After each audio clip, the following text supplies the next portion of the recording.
Bendigamos al Señor en esta mañana. Hoy es 23 de abril, sábado de la octava de Pascua. Meditamos el Santo Evangelio según San Marcos en el capítulo 16, versículos del 9 al 15. En el nombre del Padre, del Hijo y del Espíritu Santo. Habiendo resucitado al amanecer del primer día de la semana, Jesús apareció primero a María Magdalena, de la que había arrojado 7 demonios. Ella fue a llevar la noticia a los discípulos, los cuales estaban llorando, agobiados por la tristeza.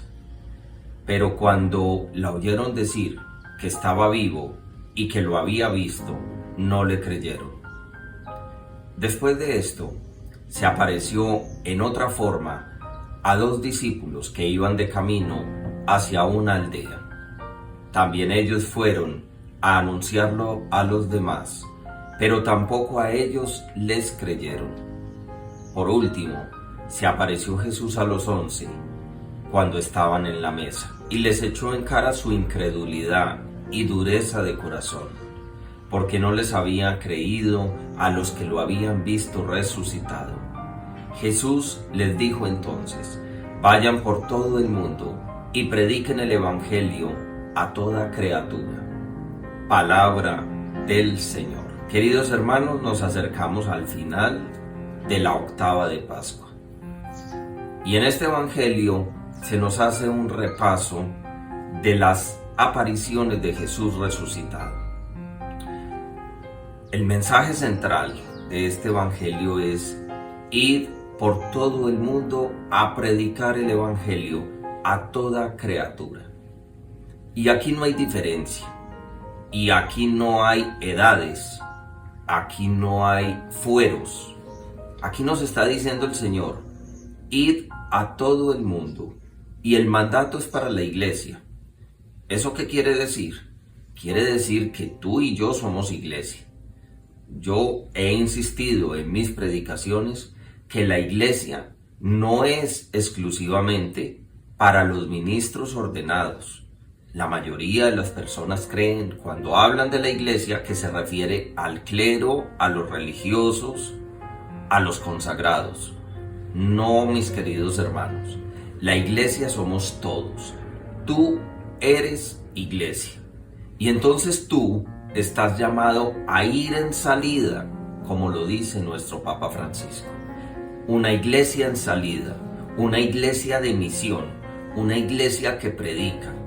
El Santo Evangelio nos recalca esta orden, este envío: id y predicad el Evangelio a toda criatura.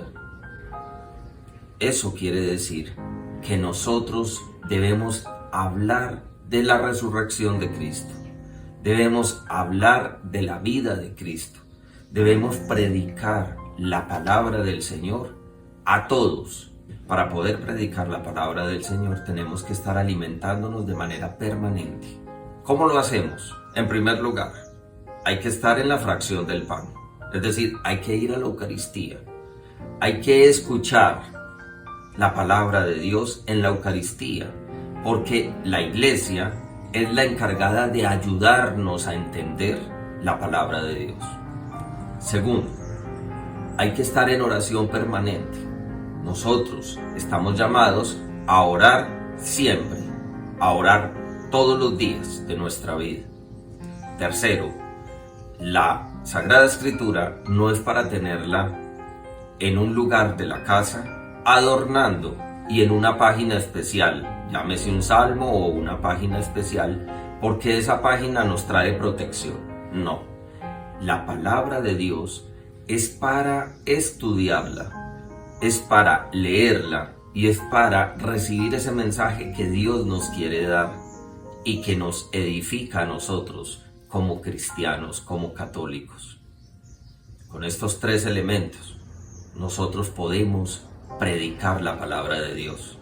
¿Y a quién le predicamos la palabra de Dios? Se la predicamos a nuestros amigos, a nuestra familia, a nuestros hijos, a nuestros compañeros de trabajo. Y no solamente la predicamos de palabra, sino que la testimoniamos con nuestra vida. Y creo que esta parte es la más importante. Porque no se trata solamente de hablar, se trata de dar ejemplo. Que tu vida sea un ejemplo de la Sagrada Escritura para que vea en ti una persona que ha recibido el Evangelio de Cristo. Que la bendición de Dios Todopoderoso descienda sobre ti, Padre, Hijo, Espíritu Santo. Feliz día para todos.